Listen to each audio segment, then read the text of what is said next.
on va corriger l'exercice qui est le suivant. Donc il faut montrer que la fonction grand F qui est donnée là est une primitive de la fonction petit f qui est donnée ici. La fonction petit f est très dure en fait, c'est dur de trouver une primitive de cette fonction. Donc on nous la donne, il faut juste vérifier que c'est bien une primitive. Alors une primitive, ça veut dire que quand on dérive la fonction grand f, eh bien on obtient la fonction petit f. Donc là, il suffit d'utiliser la formule u fois v, la dérivée de u fois v. Donc on va calculer u' v plus uv'. U'' plus uv', ça va nous donner ici, donc ce sera la dérivée de grand f. Donc la dérivée de u, c'est la dérivée d'un polynôme de degré 2. Donc ici, on va prendre la dérivée de chacun des termes, donc 2x plus 3. Donc là, c'est la dérivée de u fois v plus donc u fois la dérivée de v. Donc on met bien les parenthèses comme toujours. Et ici, la dérivée de v, ça reste v. Donc voilà. N'oublions pas de tout de suite factoriser. Comme on le fait toujours, on factorise. Donc ça fait e de x facteur de 2x plus 3 plus, on va recopier tout ça, x carré plus 3x plus 1. Donc on va avoir exponentielle de x facteur de, alors on va bien ordonner ça suivant les puissances décroissantes, donc x carré plus 5x plus 4. Et on se rend bien compte que c'est la même expression que là. Donc la dérivée de la fonction grand f, c'est bien la fonction f. On met bien la conclusion. Grand f est une primitive, on met bien une puisqu'il y en a plusieurs, une primitive de la fonction f.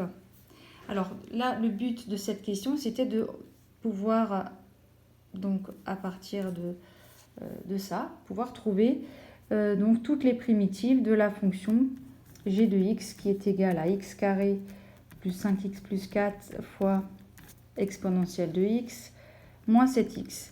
Donc on veut toutes les primitives de cette fonction-là. Là, on remarque que ça, c'est finalement la fonction f.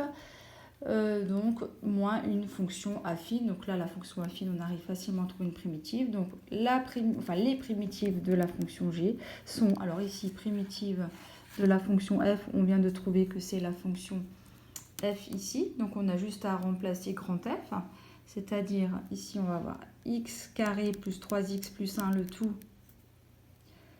facteur de exponentielle de x moins primitive de 7x, c'est 7x carré sur 2. On veut toutes les primitives, donc on va mettre une constante c. On rappelle bien que c'est une constante réelle. Et du coup, on va pouvoir répondre à la dernière question.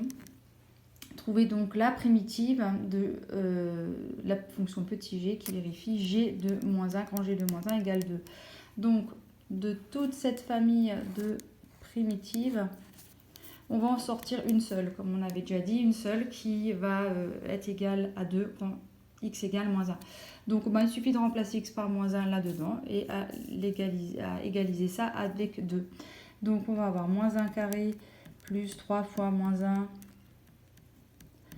1 plus 1 le tout fois exponentielle de moins 1 moins 7 fois moins 1 au carré sur 2 plus notre constante doit être égale à 2. Donc moins 1 au carré ça fait 1, moins 3 plus 1 ça fait moins 2, le tout fois exponentielle de moins 1. Alors moins 1 au carré ça fait 1, donc moins 7 sur 2, plus la constante doit être égale à 2.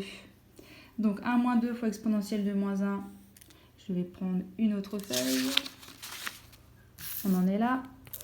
Donc 1 moins 2 ça fait moins 1 fois exponentielle de moins 1, moins, alors si on veut enlever 7,5, on peut mettre 3,5, plus la constante fait 2. Donc là, on va tirer notre constante en résolvant cette équation. Donc la constante, c'est égal à 2 moins exponentielle de moins 1, donc plus exponentielle de moins 1, plus 3,5. Donc la constante, ça fait 5,5 plus exponentielle de moins 1. Attention, on va vraiment garder cette valeur-là. On ne va pas faire d'approximation puisqu'on veut la pour primitive et pas une valeur rapprochée de la primitive. Donc la conclusion, eh bien, c'est la primitive de g qui vérifie que g de moins 1 est égal à 2. C'est la fonction grand g de x égale. Alors on va reprendre la fonction d'avant. Oups, la voilà. Donc x au carré plus 3x plus 1 fois exponentielle de x moins 7x carré sur 2. Voilà, là j'ai tout recopié. Et je rajoute plus ma constante qui fait 5,5 plus exponentielle de moins 1. Voilà, l'exercice est terminé.